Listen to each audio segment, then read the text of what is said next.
pagi. Kami dari kelompok 4 mau menjelaskan tentang Sungai Huanghe. Sungai yang panjang menurut Cina, yang sungai terpanjang di Cina yang kedua. Nah, Sungai Huanghe ini bisa menciptakan sebuah peradaban. Sebelum mulai, saya mau memperkenalkan kelompok saya terlebih dahulu. Nah, saya sendiri namanya Nadia Nabila. Saya Keisha Ramadhani. Saya Udah Toro. Saya Faras Fauzan. Saya Andi Pamil Kemana. Oke, latar belakang munculnya peradaban Sungai Huanghe. Sungai Huanghe di Cina itu dikenal sebagai Yellow River atau Sungai Kuning. Kenapa disebut Sungai Kuning? Karena Sungai Huanghe ini membawakan lumpur yang berwarna kuning. Kalau kalian tahu, sungai yang membawakan lumpur warna kuning itu cocok, itu bagus untuk tanah. Bisa menyuburkan tanah dan mendukung pertanian di sekitar. Nah, itulah jadi asal mula kebudayaan Tiongkok kuno, termasuk sungai tertua di Cina atau di Tiongkok Utara. Sungai Huanghe mengalir di wilayah utara Tiongkok, membawa endapan lumpur kuning. Sungai ini juga berperan penting dalam hal transportasi dan komunikasi. Kenapa penting? Pertama, penting dalam transportasi. Sungai Huanghe itu bisa menjadi alat transportasi di masyarakat sekitar untuk misalkan melalui kapal. Tapi sebenarnya ya, karena Sungai Huanghe itu terjadi banjir yang cukup sering, atau banjir itu juga emang lumayan kencang kok guys. Nah, jadi kayak harus melihat situasi juga ya kalau melewati Sungai Huanghe. Nah, dan komunikasi. Kenapa berperan penting sebagai komunikasi? Karena dari Sungai Huanghe inilah terjadinya peradaban. Lalu seiring waktu masyarakat mulai membentuk struktur sosial, pemerintahan, dan sistem kepercayaan yang menjadi cikal bakal peradaban yang kompleks dan terorganisir. Maksudnya gimana? Dari Sungai Huanghe ini, ketika masyarakat itu sudah mengetahui tentang Sungai Huanghe mengaliri endapan lumpur kuning, lalu merasa, oh cocok nih untuk ditinggali. Lalu masyarakat yang tadinya tinggalnya menyebar pun berkumpul di sekitar Sungai Huanghe dan tersusunlah struktur sosial. Kalau kalian tahu dan pernah belajar sosiologi tentang struktur sosial, kalian pasti paham kan kenapa struktur sosial itu terbentuk? Karena adanya komunikasi, pemerintahan. Nah, di peradaban Sungai Huanghe ini itu udah terbentuk suatu pemerintahan yang dipimpin oleh beberapa wangsa terkenal. Nanti kita bahas tentang wangsa-wangsa tersebut ya. Nah, ini peta lembah Sungai Huanghe. Nih, di yang biru-biru ini, teman-teman lihat, itu adalah aliran sungainya. Berawal dari Laut Cina, lalu melewati provinsi-provinsi seperti Shandong, Henan, terus Hanxi, terus juga Datong, dan lain-lain di sekitarnya. Itu jadinya, mengapa disebut Sungai Huanghe ini tuh sungai terpanjang di Cina? Next. Dan yang selanjutnya ada kehidupan masyarakat pada masa peradaban Huanghe.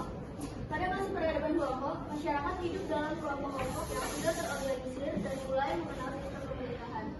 Kehidupan sehari-hari masyarakat didominasi oleh kegiatan pertanian dan pedagang. Mereka sudah mengenal kasta dan pembagian kerja yang jelas.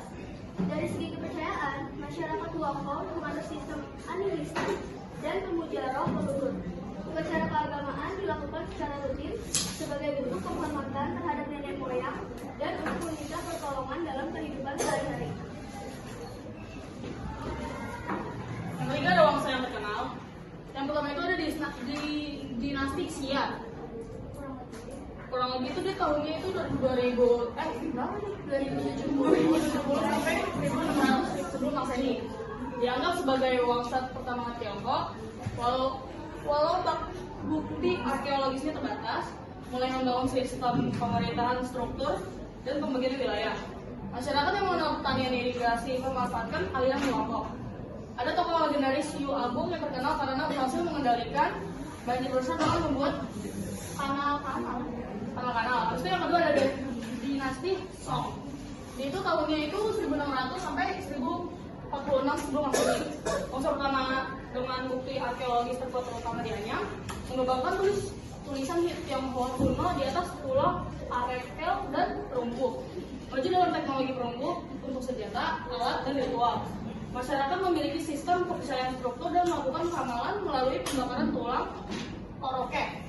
Yang ketiga ada dinasti Zhou, yaitu tahun 1446 sampai 256 sebelum Masehi. Unsur terlambat dalam sejarah Tiongkok itu 800 tahun, memperkenalkan mandat dari langit Tianming sebagai dasar legitimasi kekuasaan raja. Perkembangan filsafat Tiongkok kuno seperti Konfusianalisme dan Taoisme awal penggunaan sistem feodalisme untuk mengundang wilayah kepada bangsawan, kemajuan dalam pertanian dengan penggunaan bajak besi dan sistem irigasi lebih baik. Nah, tadi kan tiga bangsa ini itu dinasti Xiang, dinasti Shang, dinasti Zhou itu beda-beda pada zamannya. Dinasti Xia yang tadi lo disebutkan, pada saat itu pemerintah yang memimpin itu membentuk suatu kanal yang di pinggir-pinggir sungai. Kalian tahu kalau sungai Huangho itu tuh kalau banjir tuh arusnya deras banget dan membahayakan sekitar kalau nggak dibangun kanal-kanal seperti sanggahan buat air yang nggak masuk gitu. Nah, dinasti Shang, bangsa pertama dengan bukti arkeologis yang kuat, terutama di Anyang, itu menemukan tulisan-tulisan di atas tulang orakel dan perunggu. Itu loh guys.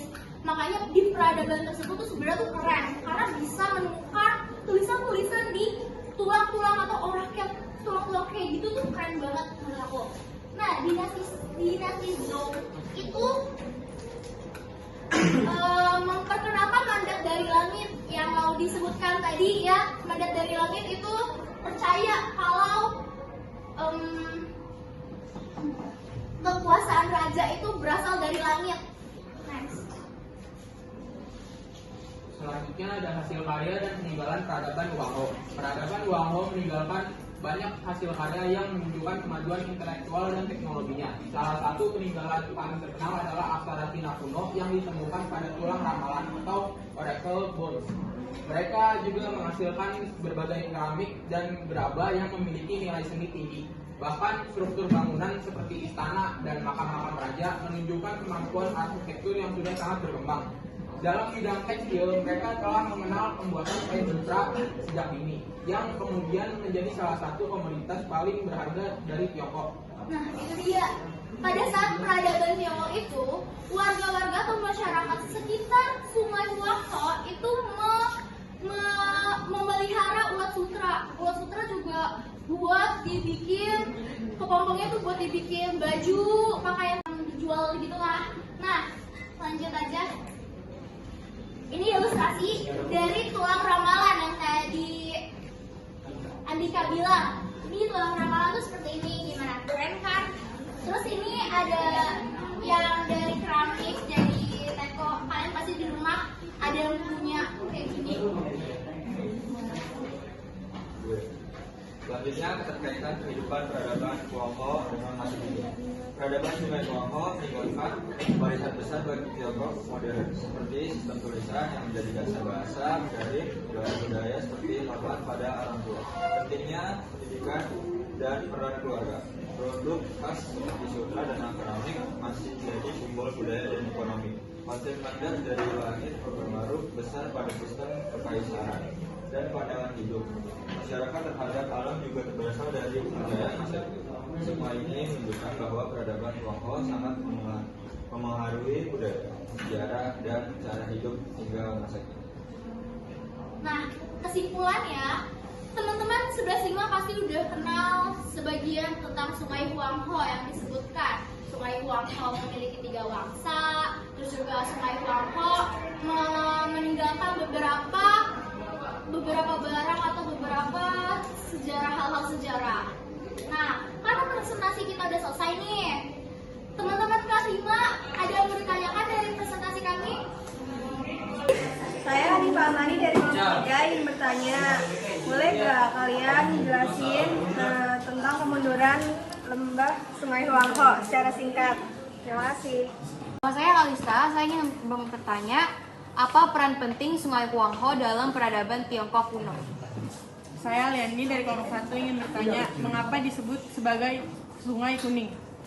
Oke, terima kasih teman-teman udah mau nanya seputar Sungai Huanghe ini. Pertama aku mau jawab pertanyaan dari Hanifah kelompok 3. Pertanyaannya itu, ceritakan singkat tentang kemunduran Sungai Huanghe.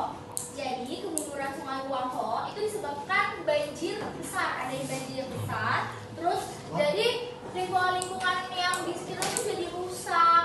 Terus ada konflik internal juga dan serangan asing yang melemahkan pertanian serta memaksa perpindahan penduduk sehingga pusat peradaban Tiongkok tergeser.